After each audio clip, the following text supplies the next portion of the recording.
بسم اللہ الرحمن الرحیم۔ تفسیر عثمانی سورہ توبہ پارٹ نمبر 6۔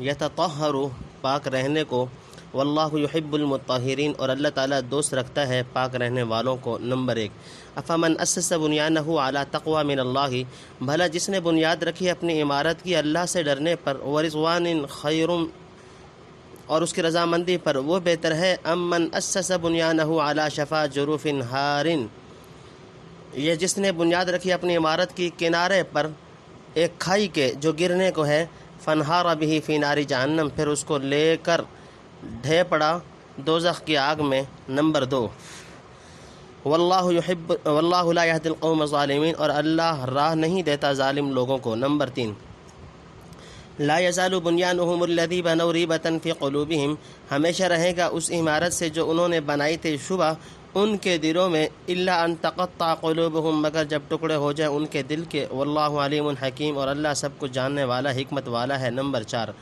ان اللہ اشتری من المؤمنین انفسہم،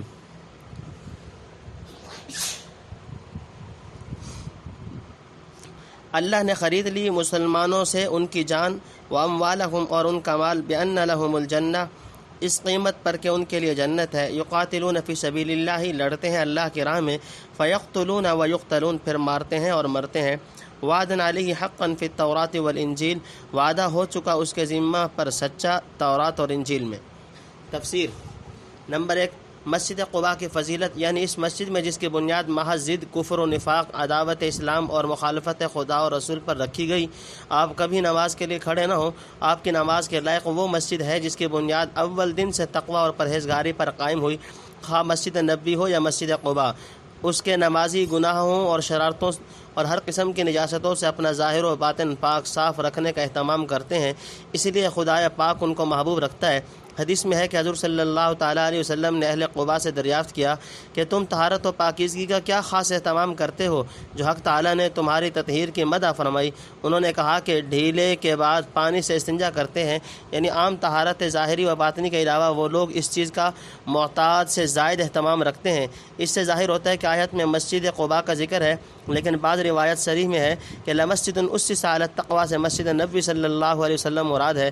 علماء نے اس پر بہت کچھ کلام کیا ہے، ہم نے شرح صحیح مسلم میں اس کے متعلق اپنا ناقص خیال ظاہر کر کے روایات میں تطبیق دی ہے، یہاں اس کے بیان کا موقع نہیں۔ نمبر 2، یعنی جس کام کی بنیاد و تقوی، یقین و اخلاص اور خدا کی رضا جوئی پر ہو، وہ نہایت مستحکم اور پائیدار ہوتا ہے، برخلاف اس کے کہ جس کام کی بنا شک و نفاق اور مکر و خدا پر ہو، وہ اپنی ناپائیداری، بودے پن اور انجام بد کے لحاظ سے ایسا ہے جیسے کوئی عمارت ایک کھائی کے کنارہ پر کھڑی کی جائے کہ ذرا زمین سرکی یا پانی کی تھپیڑ کنارہ کو لگی، ساری عمارت دھڑام سے نیچے آ رہی اور آخرکار دوزخ کے گڑھے میں جا پہنچی۔ نمبر 3، یعنی بظاہر کوئی نیک عمل بھی کریں جیسے مسجد بنانا، ظلم و ناانصافی کی شامت سے بن نہیں پڑتا۔ نمبر 4، ریبہ کی تفسیر۔ ریبہ کا ترجمہ شبہ جس سے نفاق مراد ہے، یعنی اس عمل بد کا اثر یہ ہوا کہ ہمیشہ ان کے دلوں میں جب تک موت انہیں پارا پارا نہ کر ڈالے نفاق قائم رہے گا، جیسے اسی سورہ میں پہلے گزر چکا، فَأَعْقَبَهُمْ نِفَاقًا فِي قُلُوبِهِمْ إِلَى يَوْمِ يَلْقَوْنَهُ بِمَا أَخْلَفُوا اللَّهَ مَا وَعَدُوهُ وَبِمَا كَانُوا يَكْذِبُونَ۔ بعض مترجمین نے ریبہ کے معنی کیے ہیں کھٹکنا، یعنی جو عمارت انہوں نے ناپاک مقاصد کے لیے بنائی تھی، مگر حق تعالیٰ نے اپنے پیغمبر کو مطلع کر کے ان کے تمام پلید مقاصد کا خاتمہ کر دیا، اس کا خیال ہمیشہ ان کے دلوں میں کانٹا سا کھٹکتا رہے گا۔ والراجع عند السلف هو الاول كما حكى ابن کثیر۔ والقرآنی اور قرآن میں ومن اوفى بعهده من اللہ، اور کون ہے قول کا پورا اللہ سے زیادہ، فاستبشروا ببيعكم الذي بايعتم به، سو خوشیاں کرو اس معاملہ پر جو تم نے کیا ہے اس سے، وذلك هو الفوز العظیم، اور یہی ہے بڑی کامیابی۔ نمبر 1، التائبون، وہ توبہ کرنے والے ہیں، العابدون، بندگی کرنے والے، الحامدون، شکر کرنے والے، السائحون، بے تعلق رہنے والے۔ نمبر 2، الراکعون، رکوع کرنے والے، الساجدون، سجدہ کرنے والے، العامرون، حکم کرنے والے بالمعروف، نیک بات کا، والناہون عن المنکر، اور منع کرنے والے بری بات سے۔ نمبر 3، والحافظون لحدود اللہ، اور حفاظت کرنے والے ان حدود کی جو باندھی اللہ نے، وبشر المؤمنین، اور خوشخبری سنا دے ایمان والوں کو۔ نمبر 4، ما کان للنبی لائق نہیں نبی کو والذین آمنوا اور مسلمانوں کو ان یستغفروا للمشرکین کہ بخشش چاہیں مشرکوں کی ولو کانوا اولی قربا اور اگرچہ وہ ہوں قرابت والے من بعد ما تبین لہم جبکہ کھل چکا ان پر انہم اصحاب کہ وہ ہیں۔ تفسیر نمبر 1 مومنین کی نفع بخش تجارت۔ اس سے زیادہ سود مند تجارت اور عظیم الشان کامیابی کیا ہوگی کہ ہماری حقیر سی جانوں اور فانی اموال کا خداوند قدوس خریدار بنا۔ ہمارے جان و مال جو فی الحقیقت اسی کی مملوک و مخلوق ہے، محض ادنا ملابست سے ہماری طرف نسبت کر کے مبی قرار دیا، اور جو عقد مبی میں مقصود بذات ہوتی ہے، اور جنت جیسے اعلیٰ ترین مقام کو اس کا ثمن بتلایا جو مبی تک پہنچنے کا وسیلہ ہے۔ حدیث میں نبی کریم صلی اللہ علیہ وسلم نے فرمایا جنت میں وہ نعمتیں ہوں گی جن کو نہ آنکھوں نے دیکھا، نہ کانوں نے سنا، اور نہ کسی بشر کے قلب پر ان کی کیفیات کا خطور ہوا۔ اب خیال کرو کہ جان و مال جو برائے نام ہمارے کہلاتے ہیں، انہیں جنت کا سمن نہیں بنایا، یا نہ یہ کہا کہ حق تعالیٰ بائیں اور ہم مشتری ہوتے۔ تلطف و نوازش کی حد ہو گئی کہ اس ذرہ سی چیز کے، حالانکہ وہ بھی فی الحقیقت اسی کی ہے، معاوضہ میں جنت جیسی لازوال اور قیمتی چیز کو ہمارے لیے مخصوص کر دیا، جیسا کہ بالجنت کی جگہ بأن لہم الجنہ فرمانے سے ظاہر ہوتا ہے۔ نیم جاں بستاندان وسط جاں دہد آنچے درو ہمت نیاید آن دہد۔ پھر یہ نہیں کہ ہمارے جان و مال خرید لیے گئے تو فوراً ہمارے قبضہ سے نکال لیے جائیں، صرف اس قدر مطلوب ہے کہ جب موقع پیش آئے جان و مال خدا کے راستے میں پیش کرنے کے لیے تیار رہیں، دینے سے بخل نہ کریں، خواہ وہ لیں یا نہ لیں، اسی کے پاس چھوڑے رکھیں۔ اس لیے فرمایا یقاتلون فی سبیل اللہ فیقتلون ویقتلون، یعنی مقصود خدا کی راہ میں جان و مال حاضر کر دینا ہے، بعدہ ماریں یا مارے جائیں، دونوں صورتوں میں عقد بیع پورا ہو گیا اور یقینی طور پر ثمن کے مستحق ٹھہر گئے۔ ممکن ہے کسی کو وسوسہ گزرتا کہ معاملہ تو بے شک بہت سود مند اور فائدہ بخش ہے لیکن ثمن نقد نہیں ملتا۔ اس کا جواب دیا کہ وعدن علیہ حقا فی التوراۃ والانجیل والقرآن، یعنی زر ثمن کے مارے جانے کا کوئی خطرہ نہیں۔ حق تعالیٰ نے بہت تاکید و اہتمام سے پختہ دستاویز لکھ دی ہے جس کا خلاف ناممکن ہے۔ کیا خدا سے بڑھ کر صادق القول، راست باز اور وعدے کا پکا کوئی دوسرا ہو سکتا ہے؟ ہرگز نہیں، لہٰذا اس کا ادھار بھی دوسروں کے نقد سے ہزاروں درجہ پختہ اور بہتر ہوگا۔ پھر مومنین کے لیے خوش ہونے اور اپنی قسمت پر نازہ ہونے کا اس سے بہتر کون سا موقع ہوگا کہ خود رب العزت ان کا خریدار بنے اور اس شان سے بنے۔ سچ فرمایا عبداللہ بن رواحہ نے کہ یہ وہ بیع ہے جس کے بعد اقالت کی کوئی صورت ہم باقی رکھنا نہیں چاہتے۔ حق تعالیٰ اپنے فضل سے ہم ناتوانوں کو ان مومنین کے زمرہ میں محشور فرمائے، آمین۔ نمبر 2 مومنین کی صفات۔ سائحون کا مفہوم۔ بعض نے سائحون سے مراد روزہ دار لیے ہیں کیونکہ روزہ دار کھانے پینے وغیرہ لذائذ و مرغوبات سے بے تعلق ہو کر روحانی مدارج اور ملکوتی مقامات کی سیر کرتا ہے۔ بعض کے نزدیک اس لفظ کا مصداق مہاجرین ہے جو گھر بار سے بے تعلق ہو کر دارالاسلام میں سکونت پذیر ہوتے ہیں۔ بعض نے مجاہدین کا ارادہ کیا ہے کہ مجاہد اپنی جان تک سے بے تعلق ہو کر خدا کے راستہ میں قربان ہونے کے لیے نکلتا ہے۔ بعض کی رائے میں یہ لفظ طلبہ علوم کے لیے ہے جو وطن کنبہ راحت و آسائش وغیرہ سب کو خیر بات کہہ کر طلب علم کے لیے نکل کھڑے ہوتے ہیں۔ بہرحال مترجم محقق رحمۃ اللہ علیہ نے جو ترجمہ کیا اس میں ان سب اقوال کی گنجائش ہے، مگر اکثر سلف کے نزدیک پہلی تفسیر مختار ہے، واللہ عالم۔ حضرت شاہ صاحب رحمۃ اللہ علیہ نے فرمایا کہ شاید بے تعلق رہنے سے مراد یہ ہو کہ دنیا میں دل نہ لگائے۔ نمبر 3 یعنی خود درست ہونے کے ساتھ دوسروں کو بھی درست کرتے ہیں، گویا ان کا کام ہے عبادت حق اور خیر خواہی خلق۔ نمبر 4 یعنی نیکی بدی کی جو حدود حق تعالیٰ نے معین فرما دی ہیں ان سے تجاوز نہ کرے۔ خلاصہ یہ ہے کہ بے حکم شرع کوئی قدم نہ اٹھائے۔ یہ سب صفات ان مومنین کی ہیں جو جان و مال سے خدا کے ہاتھ پر بک چکے ہیں۔ الجحیم دوزخ والے۔ نمبر 1 وما کان استغفار ابراہیم علی ابیہ، اور بخشش مانگنا ابراہیم کا اپنے باپ کے واسطے، الا عن موعدۃ وعدہا ایاہ، سو نہ تھا مگر وعدے کے سبب کہ وعدہ کر چکا تھا اس سے۔ فلما تبین لہ انہ عدو للہ تبرأ منہ، پھر جب کھل گیا ابراہیم پر کہ وہ دشمن ہے اللہ کا تو اس سے بیزار ہو گیا۔ ان ابراہیم لأواہ حلیم، بے شک ابراہیم بڑا نرم دل تھا، تحمل کرنے والا۔ نمبر 2 وما کان اللہ لیضل قوما بعد اذ ہداہم، اور اللہ ایسا نہیں کہ گمراہ کرے کسی قوم کو جب کہ ان کو راہ پر لا چکا، حتی یبین لہم ما یتقون، جب تک کہ کھول نہ دے ان پر جس سے ان کو بچنا چاہیے۔ ان اللہ بکل شیء علیم، بے شک اللہ ہر چیز سے واقف ہے۔ نمبر 3 ان اللہ لہ ملک السماوات والارض، اللہ ہی کی سلطنت ہے آسمانوں اور زمین میں، یحیی و یمیت، جلاتا ہے اور مارتا ہے، وما لکم من دون اللہ من ولی ولا نصیر، اور تمہارا کوئی نہیں اللہ کے سوا حمایتی اور نہ مددگار۔ نمبر 4، لقد تاب اللہ علی النبی والمہاجرین، اللہ مہربان ہوا نبی پر اور مہاجرین پر، والانصار الذین، اور انصار پر جو۔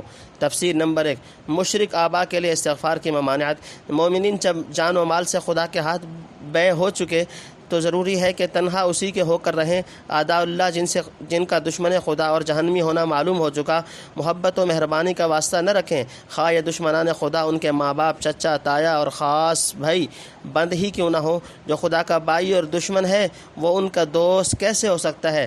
بس جس شخص کی بابت پتہ چل جائے کہ وہ بالیقین دوزخی ہے، خواہ وحی الہی کے ذریعے یا اس طرح کے اعلانیہ کفر و شرک پر اس کی موت آ چکی، اس کے حق میں استغفار کرنا اور بخشش مانگنا ممنوع ہے۔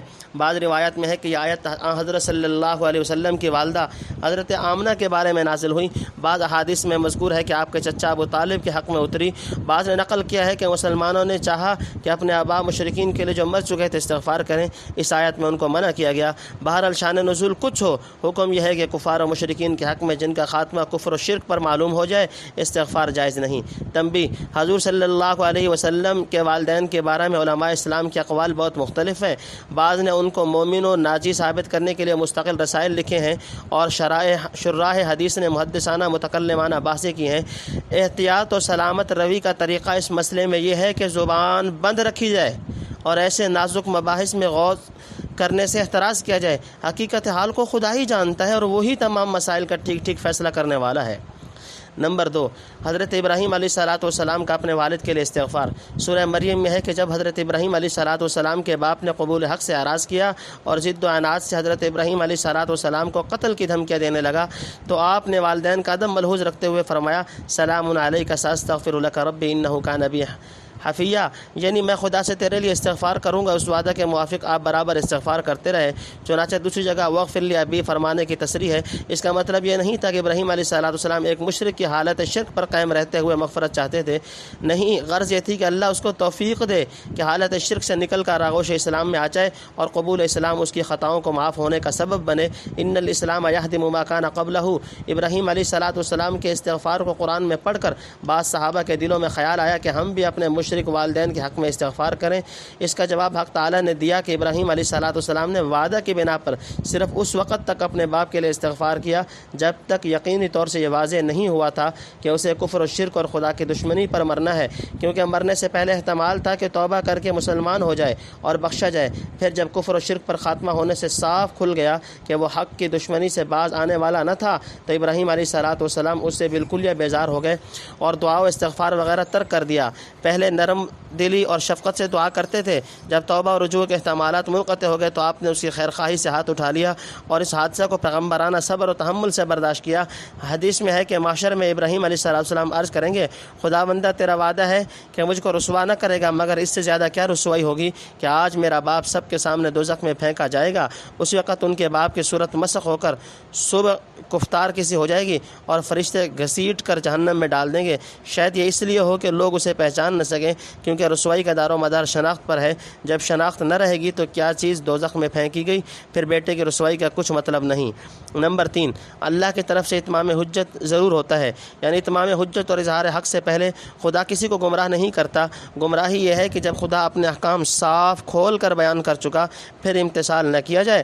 گویا اشارہ کر دیا کہ جو لوگ ممانعت سے قبل مشرکین کے لیے استغفار کر چکے ان پر مواخذہ نہیں ہے، لیکن اب اطلاع پانے کے بعد ایسا کرنا گمراہی ہے۔ نمبر 4، جب اس کی سلطنت ہے تو اسی کا حکم چلنا چاہیے۔ وہ علم محیط اور قدرت کاملہ سے جو احکام نافذ کرے، بندوں کا کام ہے بے خوف و خطر تعمیل کریں، کسی کی رو رعایت کو دخل نہ دیں، کیونکہ خدا کے سوا کوئی کسی کے کام آنے والا نہیں ہے۔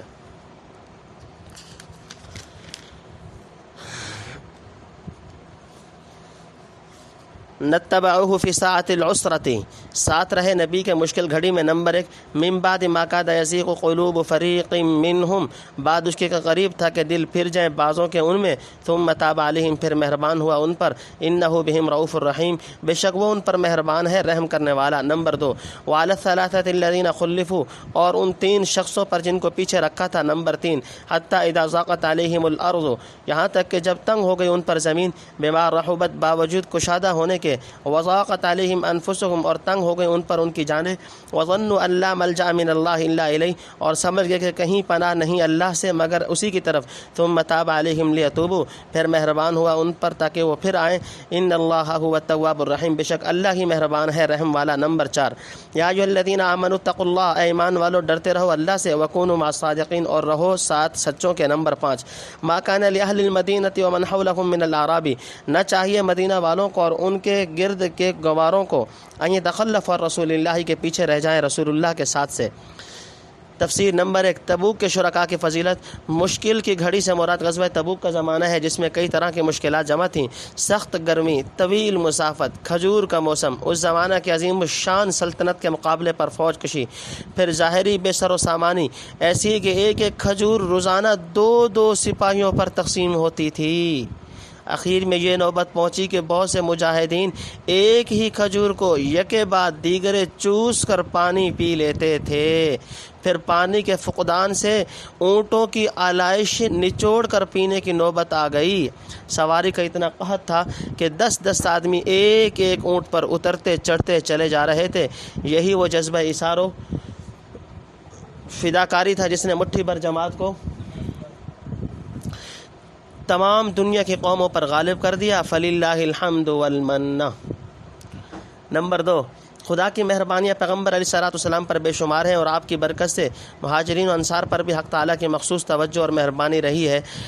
ان کو ایمان و عرفان سے مشرف فرمایا، اتباع نبوی، جہاد فی سبیل اللہ اور عزائم امور کے سر انجام دینے کی ہمت و توفیق بخشی۔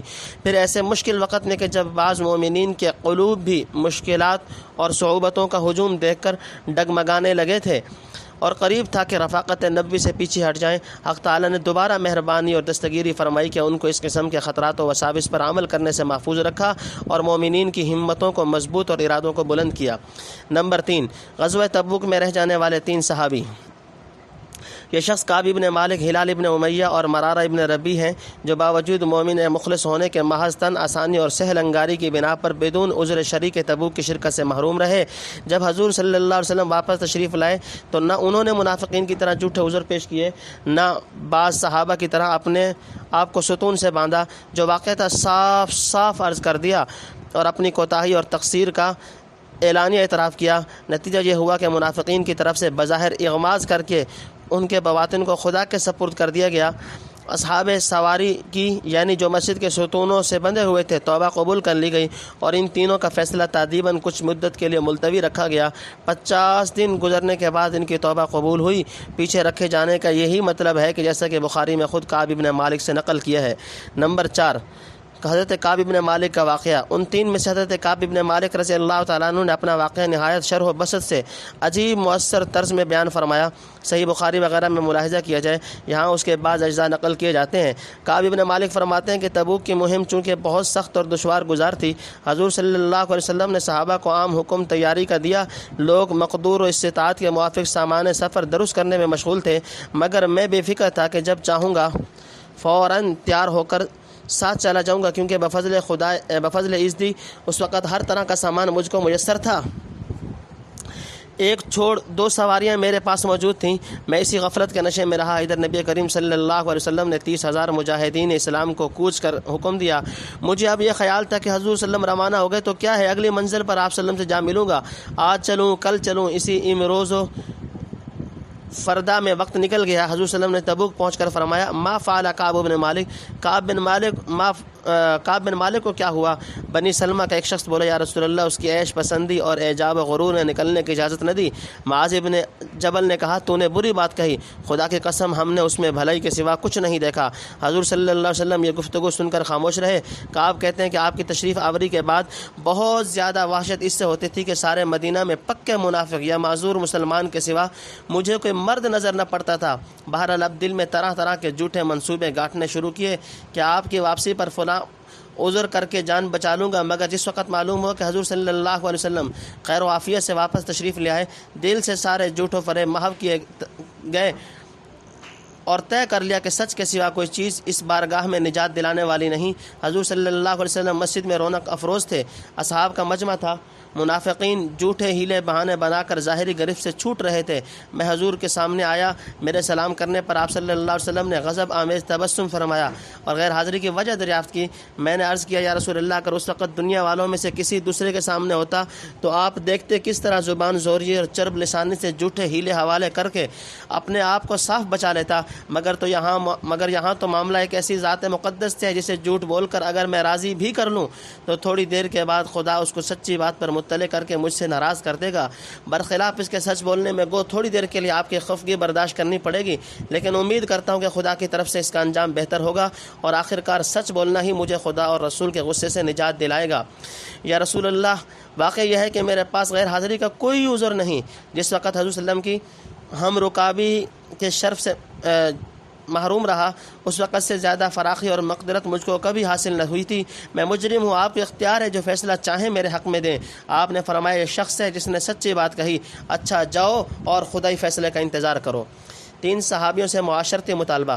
میں اٹھا اور تحقیق سے معلوم ہوا کہ ہلال بن امیہ اور مرارہ بن ربی یہ 2 شخص بھی میرے ہی جیسے ہیں۔ ہم تینوں کے متعلق آپ صلی اللہ علیہ وسلم نے حکم دے دیا کہ کوئی ہم سے بات نہ کرے، سب علیحدہ رہیں۔ چنانچہ کوئی مسلمان ہم سے بات نہ کرتا نہ سلام کا جواب دیتا۔ وہ دونوں تو خانہ نشین ہو گئے، شب و روز گھر میں وقف گریا و بکا رہتے تھے۔ میں ذرا سخت اور قوی تھا، مسجد میں نماز کے لیے حاضر ہوتا، حضور صلی اللہ علیہ وسلم کو سلام کر کے دیکھتا تھا کہ جواب میں لب مبارک کو حرکت ہوئی یا نہ ہوئی۔ جب میں حضور صلی اللہ علیہ وسلم کی طرف دیکھتا تو آپ میری طرف سے منہ پھیر لیتے تھے۔ مخصوص اقارب اور محبوب ترین اعزہ بھی مجھ سے بیگانہ ہو گئے تھے۔ اس اسنا میں ایک روز ایک شخص نے بادشاہ غسان کا خط مجھے دیا جس میں میری مصیبت پر اظہار ہمدردی کرنے کے بعد دعوت تھی کہ میں اس کے ملک میں آ جاؤں، وہاں میری بہت آہو بھگت ہوگی۔ میں نے پڑھ کر کہا کہ یہ بھی ایک مستقل امتحان ہے۔ آخر وہ خط میں نے نظر آتش کر دیا۔ 40 دن گزرنے کے بعد بارگاہ رسالت سے جدید حکم پہنچا کہ میں اپنی عورت سے بھی علیحدہ رہوں۔ چنانچہ اپنی بیوی کو کہہ دیا کہ اپنے میکی چلی جائے اور جب تک خدا کے یہاں سے میرا کوئی فیصلہ ہو وہیں ٹھہری رہے۔ سب سے بڑی فکر یہ تھی کہ اگر اسی حالت میں موت آ گئی تو حضور میرا جنازہ نہ پڑھیں گے، اور فرض کیجئے ان دنوں میں آپ کی وفات ہو گئی تو مسلمان ہمیشہ ہی یہ معاملہ مجھ سے رکھیں گے، میری میت کے قریب بھی کوئی نہ آئے گا۔ غرض 50 دن اسی حالت میں گزرے کہ خدا کی زمین مجھ پر باوجود فراخی کے تنگ ہو گئی، بلکہ عرصہ حیات تک تنگ ہو گیا۔ زندگی موت سے زیادہ سخت معلوم ہوتی تھی کہ یکا یک جبل صلہ سے آواز آئی، یا کعب بن مالک بشر، اے کعب بن مالک خوش ہو جا۔ میں سنتے ہی سجدے میں گر پڑا۔ معلوم ہوا کہ آخر شب میں حق تعالیٰ کی طرف سے پیغمبر علیہ الصلوۃ والسلام کو خبر دی گئی کہ ہماری توبہ مقبول ہوئی۔ آپ نے بعض نماز فجر صحابہ کو مطلع فرمایا۔ ایک سوار میری طرف دوڑا کہ بشارت بنائے، مگر دوسرے شخص نے پہاڑ پر زور سے للکارا۔ اس کی آواز سوار سے پہلے پہنچی۔ میں نے اپنے بدن کے کپڑے اتار کر آواز لگانے والے کو دیے، پھر حضور صلی اللہ علیہ وسلم خدمت میں حاضر ہوا۔ لوگ جوک آتے اور مجھے مبارکباد دیتے تھے۔ مہاجرین میں سے حضرت طلحہ نے کھڑے ہو کر مصافحہ کیا۔ حضور کا چہرہ خوشی سے چاند کی طرح چمک رہا تھا۔ آپ نے فرمایا خدا نے تیری توبہ قبول فرمائی۔ میں نے عرض کیا کہ اس توبہ کا تتمہ یہ ہے کہ اپنا کل مال و جائیداد خدا کی راہ میں صدقہ کرتا ہوں۔ آپ نے فرمایا سب نہیں، کچھ اپنے لیے روکنا چاہیے۔ چنانچہ میں نے خیبر کا حصہ الگ کر کے باقی مال صدقہ کر دیا، چونکہ محض سچ بولنے سے مجھ کو نجات ملی تھی، اس لیے عہد کیا خواہ کچھ ہی کیوں نہ ہو آئندہ کبھی جھوٹ نہ بولوں گا۔ اس عہد کے بعد بڑے سخت امتحانات پیش آئے، مگر الحمدللہ میں سچ کہنے سے کبھی نہیں ہٹا اور نہ انشاءاللہ تعزیز ہٹوں گا۔ یہ واقعہ ہے جس کی طرف ان آیات میں اشارہ کیا گیا۔ گویا ان تینوں پر خدا کی پہلی مہربانی تو یہی تھی کہ ایمان و اخلاص بخشا، نفاق سے بچایا۔ اب نئی مہربانی یہ ہوئی کہ توبہ نصوح کی توفیق دے کر پھر اپنی طرف کھینچ لیا اور کوتاہیوں کو معاف فرما دیا۔ نمبر 5 سچوں کی صحبت، یعنی سچوں کی صحبت رکھو اور انہی جیسے کام کرو۔ دیکھ لو یہ 3 شخص سچ کی بدولت بخشے گئے اور مقبول ٹھہرے۔ منافقین نے جھوٹ بولا اور خدا کا ڈر دل سے نکال دیا تو در کے اسفل کے مستحق بنے۔ ولا یرغبوا بانفسهم عن نفسه، اور نہ یہ کہ اپنی جان کو چاہیں زیادہ رسول کی جان سے۔ نمبر 1 ذلك بانهم لا يصيبهم ظمأ ولا نصب ولا مخمصة، یہ اس واسطے کہ جہاد کرنے والے نہیں پہنچتی ان کو پیاس اور نہ محنت اور نہ بھوک فی سبیل اللہ، اللہ کے راہ میں۔ ولا یطعون موطن، اور نہیں قدم رکھتے کہیں یغیظ الکفار، جس سے کہ خفا ہو کافر۔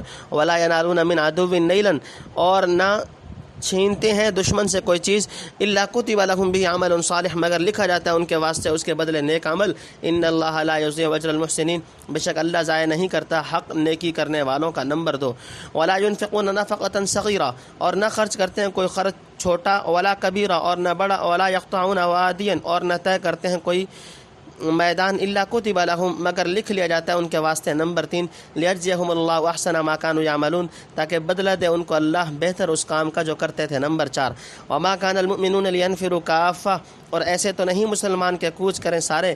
فلولا نفر من كل فرقة منهم، سو کیوں نہ نکلا ہر فرقے میں سے ان کا ایک حصہ، لیتفقهوا فی الدین، تاکہ سمجھ پیدا کریں دین کی۔ تفسیر نمبر 1 حضرت ابو خیثمہ کا واقعہ،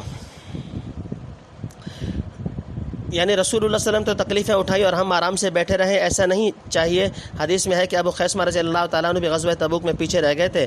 حضور صلی اللہ علیہ وسلم کی روانگی کے بعد باغ میں گئے، وہاں خوشگوار سایہ تھا، حسین و جمیل بیوی سامنے تھی، اس نے پانی چھڑک کر زمین کو خوب ٹھنڈا کر دیا، چٹائی کا فرش کیا، تازہ کھجور کے خوشے سامنے رکھے اور سرد و شیریں پانی حاضر کیا۔ یہ سامان عیش دیکھ کر دفتن ابو خیثمہ کے دل میں ایک بجلی سی دوڑ گئی، بولے تف اس زندگی پر، میں تو خوشگوار سائے، ٹھنڈے پانی اور باغ و بہار کے مزے لوٹ رہا ہوں، اور خدا کا پیغمبر ایسی سخت لو اور گرمی اور تشنگی کے عالم میں کوہ و بیاباں طے کر رہا ہے۔ یہ خیال آتے ہی سواری منگوائی، تلوار و حمائل کے نیزہ سنبھالا اور حضور صلی اللہ علیہ وسلم کے نقش قدم پر چل نکلے۔ اونٹنی تیز ہوا کی طرح چل رہی تھی، آخر لشکر کو جا پکڑا۔ حضور صلی اللہ تعالیٰ علیہ وسلم نے دور سے دیکھ کر کہ کوئی اونٹنی سوار ریت کے ٹیلے قطع کرتا چلا آ رہا ہے، فرمایا کن ابا خیثمہ، ہو جا ابا خیثمہ۔ تھوڑی دیر میں سب نے دیکھ لیا کہ وہ ابو خیثمہ ہی تھے، رضی اللہ عنہ وعن سائر الصحابہ ورضوا عنہ۔ نمبر 2 یعنی باوجود ان میں اکثر چیزیں مثلاً بھوک پیاس لگنا یا تکلیف پہنچنا اختیاری کام نہیں ہے، تاہم نیت جہاد کی برکت سے ان غیر اختیاری چیزوں کے مقابلے میں اعمال صالحہ ان کی فروح حسنات میں درج کر دیے جائیں گے، جن پر خدا اجر نیک مرحمت فرمائے گا۔ نمبر 3 خرچ کرنا یا میدان طے کرنا خود عمل صالح اور اختیاری فعل ہے، اس لیے یہاں الا کتب لہم فرمایا، گزشتہ آیات کی طرح الا کتب لہم بعمل صالح نہیں ارشاد ہوا۔ نبہ علیہ ابن کثیر۔ نمبر 4 یعنی بہترین عمل کی بہترین جزا دے گا۔ وَلْيُنذِرُوا قَوْمَهُمْ، اور تاکہ خبر پہنچائیں اپنی قوم کو، اذا رجعوا الیہم، جب کہ لوٹ کر آئیں ان کی طرف، لعلہم یحذرون، تاکہ وہ بچتے رہیں۔ نمبر 1 یا ایھا الذین آمنوا، اے ایمان والو، قاتلوا الذین یلونکم من الکفار، لڑتے جاؤ اپنے نزدیک کے کافروں سے۔ نمبر 2 ولیجدوا فیکم غلظہ، اور چاہیے کہ ان پر معلوم ہو تمہارے اندر سختی۔ نمبر 3 واعلموا ان اللہ مع المتقین، اور جانو کہ اللہ ساتھ ہے ڈر والوں کے۔ نمبر 4 واذا ما انزلت سورۃ، اور جب نازل ہوتی ہے کوئی سورت، فمنهم من یقول ایکم زادت هذه ایمانا، تو بعض ان میں کہتے ہیں کہ کس کا تم میں زیادہ کر دیا اس صورت نے ایمان۔ فاما الذین آمنوا، بہرحال سو جو لوگ ایمان رکھتے ہیں، فزادتہم ایمانا، ان کا زیادہ کر دیا اس صورت نے ایمان، وہم یستبشرون، اور وہ خوش وقت ہوتے ہیں۔ واما الذین فی قلوبہم مرض، جن کے دل میں مرض ہے، فزادتہم رجسا، تو ان کے لیے بڑھا دی گئی گندگی، الی رجسہم، گندگی پر گندگی، وماتوا وہم کافرون، اور وہ مرنے تک کافر ہی رہے۔ نمبر 5 اولا یرون انہم یفتنون فی کل عام مرۃ او مرتین ثم، کیا نہیں دیکھتے کہ وہ آزمائے جاتے ہیں ہر برس میں ایک بار یا 2 بار پھر بھی۔ تفسیر نمبر 1 گزشتہ رکوعات میں جہاد میں نکلنے کی فضیلت اور نہ نکلنے پر ملامت تھی، کوئی یہ سمجھ بیٹھے کہ ہمیشہ ہر جہاد میں تمام مسلمانوں پر نکلنا فرض عین ہے، اس آیت میں فرمایا نہ ہمیشہ یہ ضروری ہے، نہ مصلحت ہے کہ سب مسلمان ایک دم جہاد کے لیے نکل کھڑے ہوں۔ مناسب یہ ہے کہ ہر قبیلہ اور قوم میں سے ایک جماعت نکلے، باقی لوگ دوسری ضروریات میں مشغول ہوں۔ اب اگر نبی کریم صلی اللہ علیہ وسلم نفس نفیس جہاد کے لیے تشریف لے جا رہے ہوں تو ہر قوم میں سے جو جماعت آپ کے ہمراہ نکلے گی وہ حضور کی صحبت میں رہ کر اور سینکڑوں حوادث و واقعات میں سے گزر کر دین و احکام دینیہ کی سمجھ حاصل کرے گی، اور واپس آ کر اپنی باقی ماندہ قوم کو مزید علم و تجربہ کی بنا پر بھلے برے سے آگاہ کرے گی۔ اور فرض کیجیے اگر حضور صلی اللہ علیہ وسلم خود مدینہ میں رونق افروز رہے تو باقی ماندہ لوگ جو جہاد میں نہیں گئے حضور کی خدمت سے مستفید ہو کر دین کی باتیں سیکھیں گے، اور مجاہدین کی غیبت میں جو وحی معرفت کی باتیں سنیں گے ان سے واپسی کے بعد مجاہدین کو خبردار کریں گے۔ آیت کے الفاظ میں عربی ترکیب کے اعتبار سے دونوں احتمال ہیں، کما فی روح المعانی وغیرہ۔ حضرت شاہ صاحب لکھتے ہیں کہ ہر قوم میں سے چاہیے کہ بعض لوگ پیغمبر کی صحبت میں رہیں تا علم دین سیکھیں اور پچھلوں کو سکھائیں۔ اب پیغمبر اس دنیا میں موجود نہیں لیکن علم دین اور علماء موجود ہیں۔ طلب علم فرض کفایہ ہے اور جہاد بھی فرض کفایہ ہے، البتہ اگر کسی وقت امام کی طرف سے نفیر عام ہو جائے تو فرض عین ہو جاتا ہے۔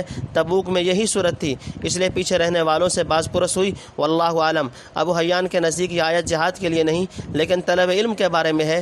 جہاد اور طلب علم کی آیات میں مناسبت یہ ہے کہ دونوں میں خروج فی سبیل اللہ ہے اور دونوں کی غرض احیاء و اعلاء دین ہے، ایک میں تلوار سے دوسرے میں زبان سے۔ نمبر 2، حصول علم کی ضرورت و اہمیت۔ جہاد فرض کفایہ ہے جو ترتیب طبعی کے موافق اول ان کفار سے ہونا چاہیے جو مسلمانوں سے قریب تر ہوں، بعد ان کے قریب رہنے والوں سے۔ اس طرح درجہ بدرجہ حلقہ جہاد کو وسیع کرنا چاہیے۔ نبی کریم صلی اللہ علیہ وسلم اور خلفائے راشدین کے جہاد اسی ترتیب سے ہوئے۔ دفاعی جہاد میں بھی فقہا نے یہی ترتیب رکھی کہ جس اسلامی ملک پر کفار حملہ آور ہوں وہاں کے مسلمانوں پر دفاع واجب ہے، اگر وہ کافی نہ ہو یا سستی کریں تو ان کے متصل رہنے والوں پر، وہ کافی نہ ہو تو پھر جو ان سے متصل ہو۔ اس طرح اگر ضرورت پڑے تو درجہ بدرجہ مشرق سے مغرب تک جہاد فرض ہوتا چلا جائے گا۔ نمبر 3، دشمنان کے مقابلے میں سختی۔ مومن کی شان یہ ہے کہ اپنے بھائی کے حق میں نرم اور دشمنان خدا اور رسول کے معاملے میں سخت و شدید ہو تاکہ اس کی نرمی اور ڈھیلا پن دیکھ کر دشمن جری نہ ہو جائے۔ اذلۃ علی المؤمنین عزۃ علی الکافرین، سورہ مائدہ رکوع نمبر 8۔ والذین معہ اشداء علی الکفار رحماء بینہم، سورہ فتح رکوع نمبر 4۔ جاہد الکفار والمنافقین واغلظ علیہم، سورہ توبہ رکوع نمبر 10۔ وفی الحدیث انہ صلی اللہ علیہ وسلم قال انا الزحوق القتال۔ نمبر 4، تقوی غلبہ کا سبب، یعنی خدا سے ڈرنے والے کو کسی کو کافر قوم سے ڈرنے اور دبنے کی وہ کوئی وجہ نہیں ہے جب تک اور جس قدر مسلمان خدا سے ڈرتے رہیں اسی وقت تک اور اسی قدر ان کو کفار پر غلبہ حاصل ہوتا رہا۔ حق تعالی ہمارے دلوں میں اپنا ڈر پیدا کر دے۔ نمبر 5، مسلمانوں سے منافقین کا استہزاء۔ جب کوئی قرآنی صورت نازل ہوتی تو منافقین آپس میں ایک دوسرے سے یا بعض سادہ دل مسلمانوں سے ازراہ استہزاء و تمسخر کہتے، کیوں صاحب تم میں سے کس کس کا ایمان اس صورت نے بڑھا دیا؟ مطلب یہ تھا کہ معاذ اللہ اس صورت میں رکھا ہی کیا ہے، کون سے معارف حقائق ہیں جو ایمان و یقین کی ترقی کا موجب ہوں؟ حق تعالیٰ نے جواب دیا کہ بے شک کلام الہی سن کر مومنین کے ایمان میں تازگی اور ترقی ہوتی ہے اور قلوب مسرور و منشرح ہوتے ہیں۔ ہاں جن کے دلوں میں کفر و نفاق کی بیماری اور گندگی ہے ان کی بیماری و گندگی میں اضافہ ہوتا جاتا ہے، حتیٰ کہ یہ بیماری ان کی جان ہی لے کر چھوڑتی ہے۔ 12 کے در لطائف تبعش خلاف نیس، در باغ لالہ رویت، در شورہ بوم خس۔ حضرت شاہ صاحب رحمۃ اللہ علیہ نے دوسری طرح آیت کی تقریر کی ہے، یعنی کلام الہی جس مسلمانوں کے دل کے خطرہ سے موافق پڑتا وہ خوش ہو کر بول اٹھتا کہ سبحان اللہ، اس آیت میں میرا ایمان و یقین اور زیادہ کر دیا۔ اسی طرح جب کسی صورت میں منافقین کے پوشیدہ عیوب ظاہر کیے جاتے تو وہ بھی شرمندگی سے کھسیانے ہو کر کہتے کہ بے شک اس کلام نے ہمارے یقین و ایمان کو بڑھا دیا، لیکن یہ کہنا چونکہ خوشی اور انشراح سے نہ تھا، محض رفع خجالت کے لیے کہہ دیتے تھے، اس لیے یہ توفیق نہ ہوتی تھی کہ آئندہ توبہ کر کے سچے دل سے حق کی پیروی کریں، بلکہ پہلے سے زیادہ اپنے عیب چھپانے کی فکر و تدبیر کرتے تھے۔ یہی ہے گندگی پر گندگی۔ عیبدار کو لازم ہے کہ نصیحت سن کر اپنی اصلاح کرے، نہ یہ کہ الٹا ناصح سے چھپانے لگے۔ لا یتوبون ولا هم یذکرون، توبہ نہیں کرتے اور نہ وہ نصیحت پکڑتے ہیں۔ نمبر 1، وَإِذَا مَا أُنزِلَتْ سُورَةٌ نَظَرَ بَعْضُهُمْ إِلَىٰ بَعْضٍ، اور جب نازل ہوتی ہے کوئی صورت تو دیکھنے لگتے ہیں ان میں ایک دوسرے کی طرف۔ هَلْ يَرَاكُم مِّنْ أَحَدٍ ثُمَّ انصَرَفُوا، کہ کیا دیکھتا ہے تم کو کوئی مسلمان پھر چل دیتے ہیں۔ نمبر 2 صرف اللہ قلوبہم بانہم قوم لا یفقہون، پھیر دیے اللہ نے دل ان کے اس واسطے کہ وہ لوگ ہیں سمجھ نہیں رکھتے۔ نمبر 3 لقد جاءکم رسول من انفسکم، آیا ہے تمہارے پاس رسول تم میں کا۔ نمبر 4 عزیز علیہ ما عنتم، بھاری ہے اس پر جو تم کو تکلیف پہنچے۔ نمبر 5 حریص علیکم، حریص ہے تمہاری بھلائی پر۔ نمبر 6 بالمؤمنین رؤوف الرحیم، ایمان والوں پر نہایت شفیق مہربان ہے۔ نمبر 7 فَإِن تَوَلَّوْا فَقُلْ حَسْبِيَ اللَّهُ، پھر بھی اگر منہ پھیریں تو کہہ دے کہ کافی ہے مجھ کو اللہ، لا الہ الا ہو، کسی کی بندگی نہیں اس کے سوا، علیہ توکلت وہو رب العرش العظیم، اسی پر میں نے بھروسہ کیا اور وہی مالک ہے عرش عظیم کا۔ نمبر 8 تفسیر۔ نمبر 1 اللہ کی طرف سے منافقین کی آزمائش، یعنی ہر سال کم از کم 1-2 مرتبہ یہ منافقین کو فتنہ اور آزمائش میں ڈالا جاتا ہے، مثلا قحط، بیماری وغیرہ کسی آفت عارضی و سماوی میں مبتلا ہوتے ہیں، یا پیغمبر علیہ السلام کی زبانی ان کا نفاق اعلانیہ ظاہر کر کے رسوا کیا جاتا ہے، یا جنگ و جہاد کے وقت ان کی بزدلی اور 13 باطنی بے نقاب کر دی جاتی ہے، مگر وہ ایسے بے حیا اور بد باطن واقع ہوئے ہیں کہ تازیانے کھا کر بھی ٹس سے مس نہیں ہوتے، نہ پچھلی خطاؤں سے توبہ کرتے ہیں، نہ آئندہ کو نصیحت پکڑتے ہیں۔ نمبر 2 جس وقت وحی نازل ہوتی ہے اور منافقین مجلس میں موجود ہوتے تو کلام الہی کا سننا ان پر بہت شاق گزرتا تھا، خصوصاً وہ آیات جن میں ان کے عیوب کھولے جاتے تھے۔ اس وقت ایک دوسرے کی طرف کن اکھیوں سے اشارہ کرتے اور ادھر ادھر دیکھتے کہ مجلس میں کسی مسلمان نے ہم کو پرکھا نہ ہو، پھر نظر بچا کر شتاب مجلس سے کھسک جاتے تھے۔ نمبر 3 یعنی مجلس نبوی سے کیا پھرے، خدا نے ان کے دلوں کو پھیر دیا کہ وہ اپنی جہل و حماقت سے ایمان و عرفان کی باتوں کو سمجھنا اور قبول کرنا نہیں چاہتے۔ نمبر 4 حضرت صلی اللہ علیہ وسلم کی بعض صفات جس کے حسب و نسب، اخلاق و اطوار اور دیانت و امانت سے تم خوب واقف ہو۔ نمبر 5 جس چیز سے تم کو تکلیف یا سختی پہنچے وہ ان پر بہت بھاری ہے، ہر ممکن طریقہ سے آپ یہی چاہتے ہیں کہ امت پر آسانی ہو اور دنیاوی و اخروی عذاب سے محفوظ رہے، اس لیے جو دین آپ لائے وہ بھی سہل اور نرم ہے، اور عمال کو آپ یہی نصیحت فرماتے تھے، یسروا ولا تعسروا، آسانی کرو سختی مت کرو۔ نمبر 6 یعنی تمہاری خیرخواہی اور نفع رسانی کی خاص تڑپ ان کے دل میں ہے، لوگ دوزخ کی طرف بھاگتے ہیں، آپ ان کی کمرے پکڑ کر ادھر سے ہٹاتے ہیں۔ آپ کی بڑی کوشش اور آرزو یہ ہے کہ خدا کے بندے اصلی بھلائی اور حقیقی کامیابی سے ہمکنار ہوں۔ جہاد وغیرہ کا مقصد بھی خون ریزی نہیں بلکہ بحالت مجبوری سخت آپریشن کے ذریعے سے بنی نوع انسان کے فاسد و مسموم اعضاء کو کاٹ کر اور خراب جراثیم کو تباہ کر کے امت کے مزاج عمومی کو صحت و اعتدال پر رکھنا ہے۔ نمبر 7 جب آپ تمام جہان کے اس قدر خیر خواہ ہیں تو خاص ایمانداروں کے حال پر ظاہر ہے کس قدر شفیق و مہربان ہوں گے۔ نمبر 8 اس آیت کی فضیلت، اگر آپ عظیم الشان شفقت، خیرخواہی اور خیرخواہی اور دل سوزی کی لوگ قدر نہ کریں تو کچھ پرواہ نہیں، اگر فرض کیجئے ساری دنیا آپ سے منہ پھیر لے تو تنہا خدا آپ کو کافی ہے، جس کے سوا کسی کی بندگی ہے نہ کسی پر بھروسہ ہو سکتا ہے، کیونکہ زمین و آسمان کی سلطنت اور عرش عظیم تخت شہنشاہی کا مالک وہی ہے، سب نفع و ضرر، ہدایت و ضلالت اسی کے ہاتھ میں ہے۔ فائدہ ابو داؤد میں ابو درداء رضی اللہ تعالیٰ عنہ سے روایت کی ہے کہ جو شخص صبح و شام 7 مرتبہ حسبی اللہ لا الہ الا هو علیہ توکلت وہو رب العرش العظیم پڑھا کرے، خدا اس کے تمام ہموم و غموم کو کافی ہو جائے گا۔ باقی عرش کی عظمت کے متعلق اگر تفصیل دیکھنا ہو تو روح المعانی میں زیر آیت حاضرہ ملاحظہ کیجیے۔ تم سورۃ التوبہ بفضل اللہ وحسن توفیقہ، اللہم تب علی واجعل لی براءۃ من النار انک انت التواب الرحیم۔ اللہ کے فضل سے یہ سورت اپنے اختتام کو پہنچی۔ اللہ تعالیٰ بقیہ صورتیں جلد ہی اپنی خاص مدد اور نصرت سے مکمل کرنے کی توفیق عطا فرمائے۔